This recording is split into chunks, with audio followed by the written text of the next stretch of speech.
কিরে হাসু কি ভাই হইছে? আসসালামু আলাইকুম। তুই ঢাকা থেকে কখন আইছো?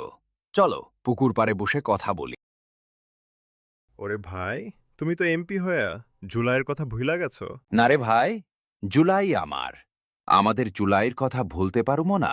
এদিকে পাটোয়ারি ভাই আব্বাস চাচার বাসার সামনে ইফতার পার্টি করতেছে। আমারে আব্বাস চাচা কইছে তাড়াতাড়ি তোমারে দেখা করতে আজকে মধ্যে, না হইলে তুলকালাম কইরা ফেলবো। আর পারি না। ভাবলাম শপথ নেওয়ার পর একটু বাড়িতে থাইকা আরাম করমু। তার হইল না। এমনিতে রাস্তায় অনশন করতে করতে আমার জন্ডিস হইয়া গেছে। কোন কিছু খাইতে পারি না। এই আব্বাস চাচারে কইছি যে চাচা তোমার বয়স হইছে, তুমি এইবার নির্বাচন কইরো না। কে শুনে কার কথা? পাটোয়ারি নাছরবান্দা আব্বাস চাচারে অসুস্থ কইরা দিব। ভাই ঠিক কইছেন, কি যে হইব জানি না।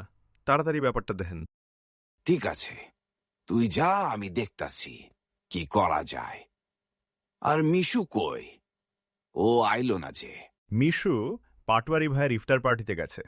শুনছি ওইখানে রাতে বিরিয়ানি খাওয়াইব।